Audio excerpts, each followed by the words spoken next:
Hey, welcome back to the Big Ranch Show. Thank you for joining me. If you could, hit the subscribe button down below and let's get right to it.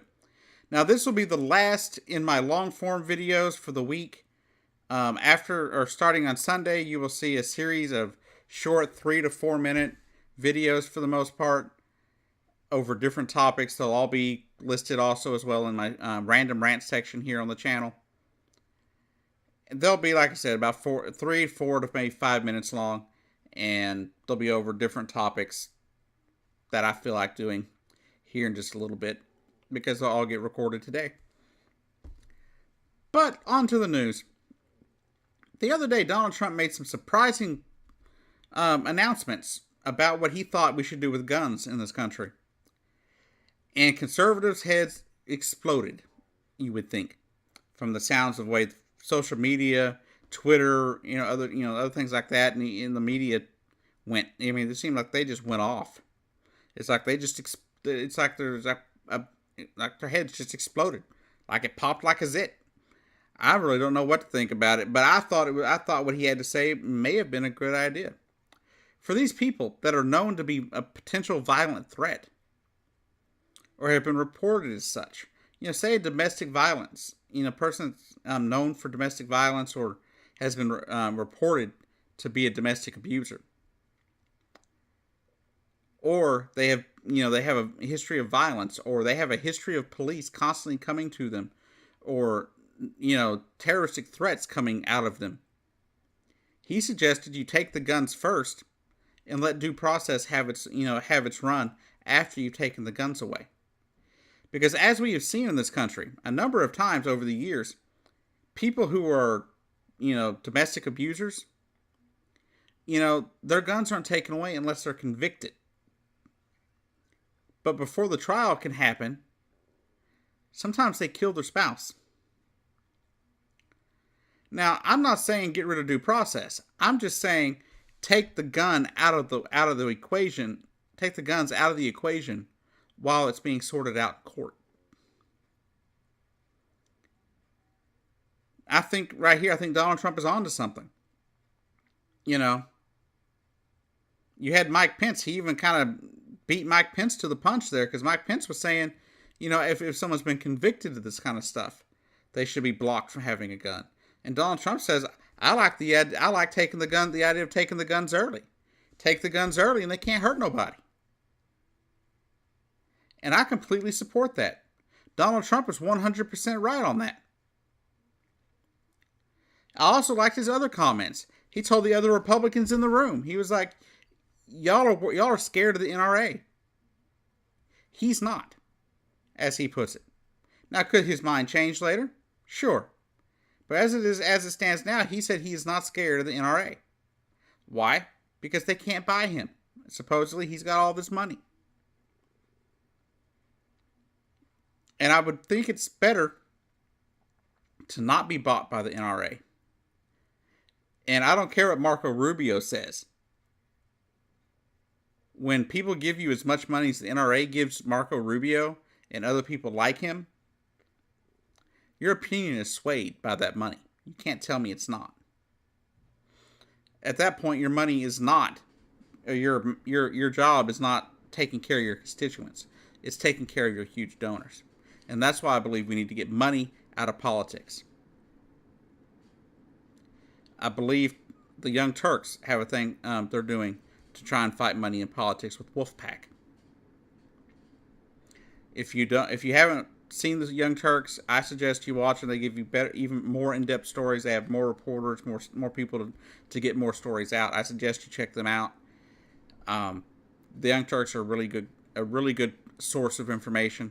Sometimes you got to decipher some of the bias, because that is in there. They'll even admit that sometimes they're a little biased.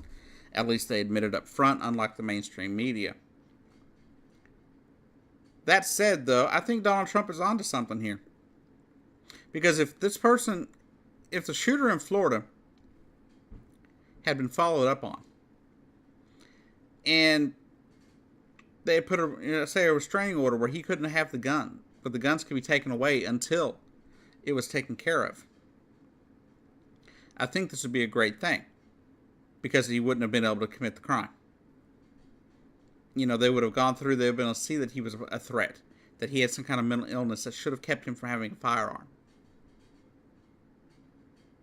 Now, I'm not really I'm not saying I'm going to sit here and say confiscate all guns. I'm not going to sit here and say, get rid of the Second Amendment completely. But we do have to rethink about how we do things. If people are a threat, or appear to be a threat, and they've made threats to schools, they should lose their privileges to have that gun. Like anything in life. A lot of our rights, as the conservative Supreme Court Justice Anthony Scalia once said, all the rights in the Constitution and in the Bill of Rights do have a limit to them. Take First Amendment rights, for example.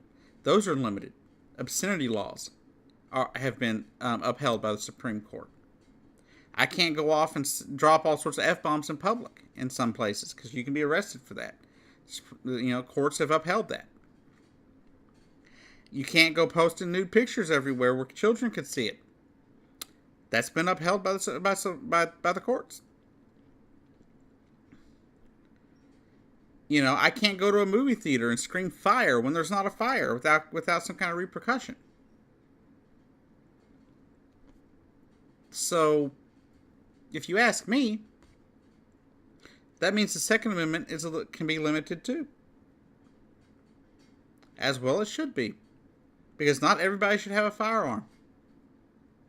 You can say what you want, NRA, and all the other people that are bought by the NRA. You can say what you want. But we know the truth. The truth is that you want anyone to be able to have a gun.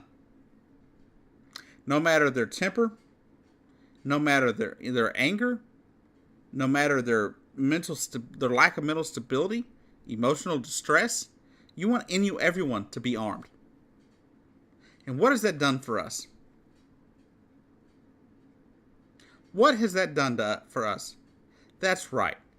It's done nothing but cause more and more and more gun violence.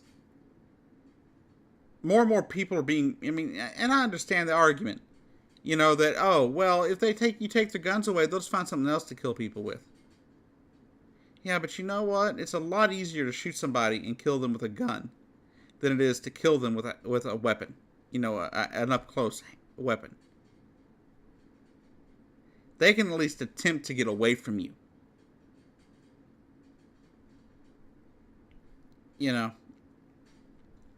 Dallas, not that long ago, had a woman who was murdered by her husband. They were just recently married. He killed her with a hammer. For no real reason. There's never really been a motive put out for why he did it. He just did it. And so, that happens.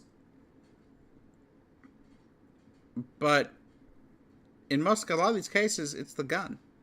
The person has a gun. It's easy to shoot somebody from outside. Here in Nacogdoches, I think it's here in Nacogdoches County somewhere, where there was an estranged couple, and the husband shot his wife while she stood in the kitchen. Why? Because he still had a firearm. He didn't even have to come in the house. But he shot her from outside. Could he have gotten in the house? Potentially, yeah. But her doors were locked, from what I read. He would have had a harder time to get to her. The police could have possibly gotten there, or she could have had time to, protect herself. But since these rules weren't in effect here in Texas, he was allowed to have his firearm, and he killed her dead right there in the kitchen while she stood in the kitchen.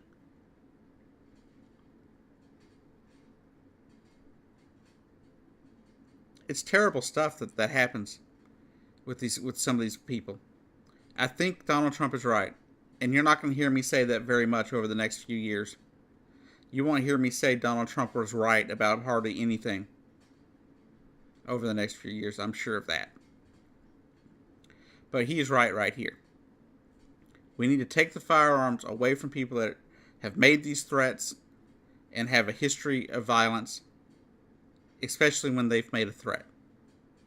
If somebody's had the police called on them for violence 39 to 45 times, then they should lose their privileges and their right to have a gun, at least until they're through the court system.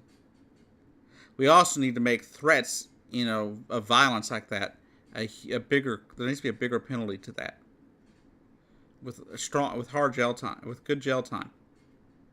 Because if you don't, people are going to keep making those threats, and we're not going to know which ones are real. The thing is, we have to treat them all as if they're real. Anyhow, y'all have a great day. I'll see you down the road, and have a great week.